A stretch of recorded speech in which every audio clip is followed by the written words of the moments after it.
Norma Putziger took a job at a shoe factory where she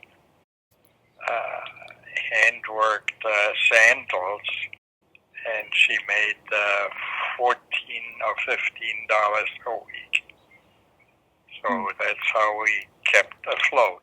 I went to Woolworth store on Argyle Street in Chicago and bought, I think, $2 or $3 worth of candy and bagged them and stood in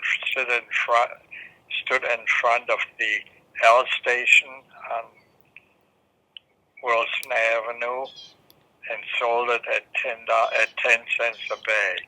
Oma Putziger baked cookies, and Oma Putziger went to offices in Chicago and sold the butter cookies. It was a very, very tough time.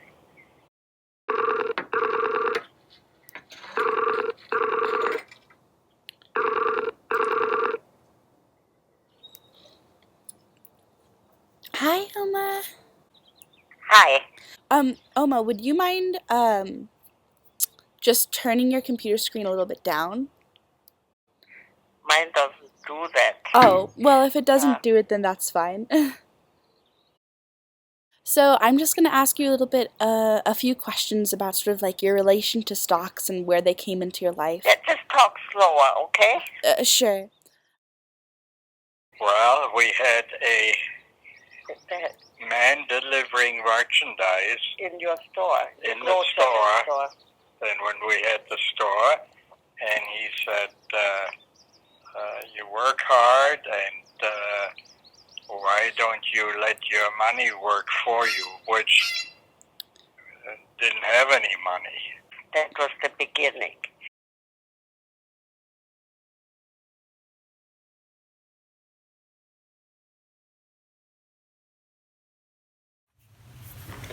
My name is Linda Fredericks, and my mother, Lily Hahn, was born in 1929 in Vienna, Austria. She lived with her sister and parents in a small village outside of Vienna called Poysdorf. In 1938, the Nazis marched into Austria, and my mother and her family had to flee from their small village. They were able to purchase visas to escape to the Dominican Republic, and they did that in 1939.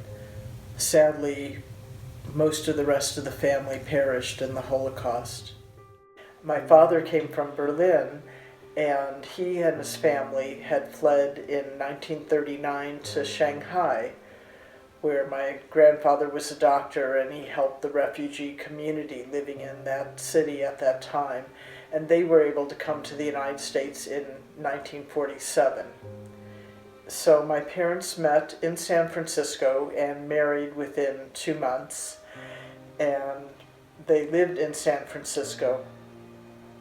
My mother became pregnant just a few months after their marriage, but tragically, when she was pregnant with me, they were in a car accident, and my father was killed in that accident.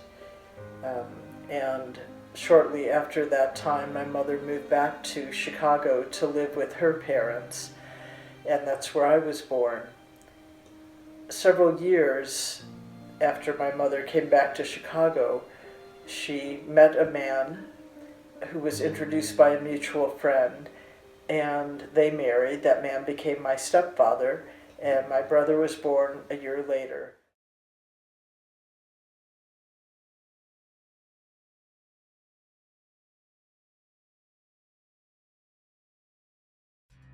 The few dollars that we had, we put into Consolidated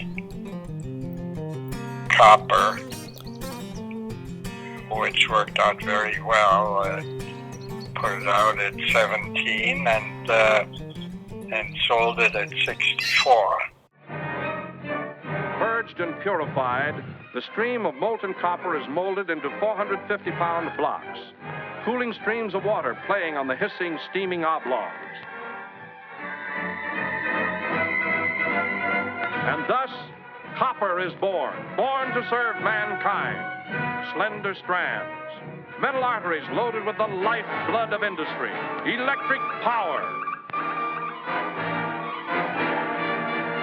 But it didn't all work well, because from there we went into Hoffman Industries and at 39, and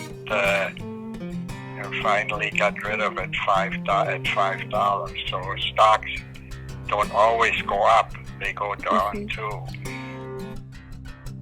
So really, what was the first stock that, like, you made a substantial increase on?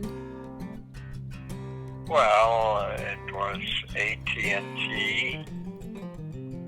We kept the dividends, and as we got more money with dividends, which they pay every 3 months, we use that money and buy other stock.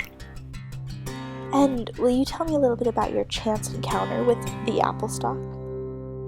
The head of systems of the computer department, which was something quite new at the time, came to my desk to see my boss.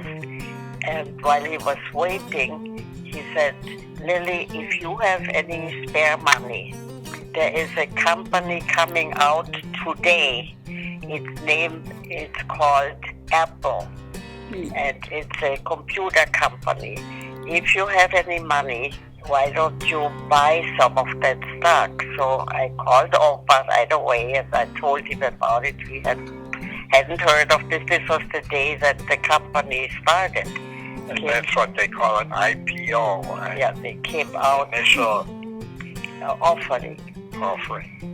And so Opa said, okay, he called our broker, but we could only get we could only get 20 shares because other people had bought it already.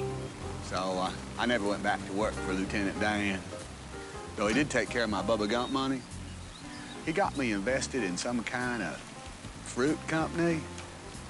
And so then I got a call from him saying we don't have to worry about money no more. And I said, that's good. One less thing.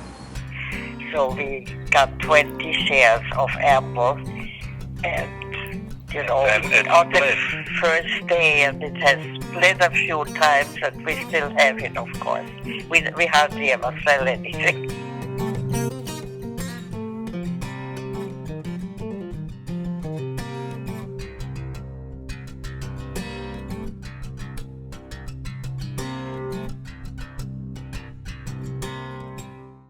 Same time, I would go for a short-term plan that allows you to change which players you are investing in, but allows you to maintain the same focus of your investing. Now, obviously, also diversify and all that other stuff, but and maybe go a little bit more long-term in other areas, but in these new industries, you have to go short-term.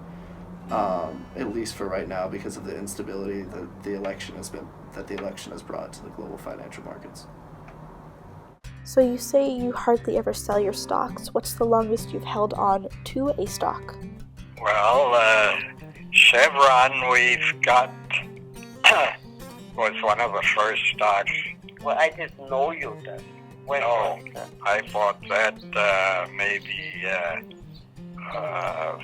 45, 50 years ago. I think we paid 22. Bought it quite low, but you see, times change.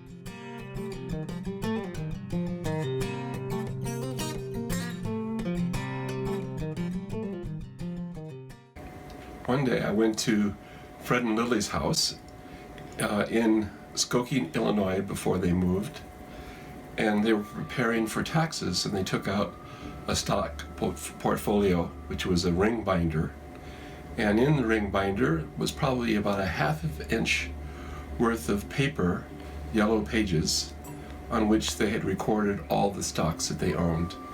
And there were literally hundreds of stocks, probably each stock having at least 20 shares, so literally millions of dollars worth of stocks. And they'd held on to these stocks for decades. They almost never sold them, and as a consequence, they have a really good retirement.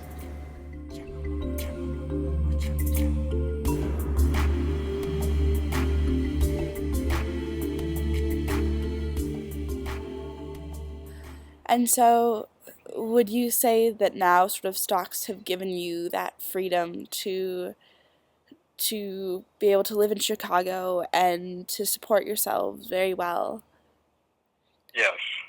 Right, perfect.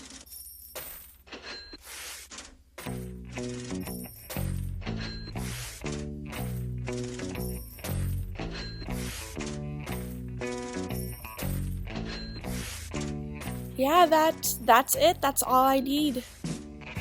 So. Oh, but it's just so good to see you. We haven't seen you for a while. I know. We can Skype more often if you would like. Alright, well thank you so much. I'm gonna go get ready for school, but I'll talk to you soon. Okay. All right. Yeah, it was Have a wonderful good day. talking to you. Have a good day. Bye. Adios. Bye-bye. Bye.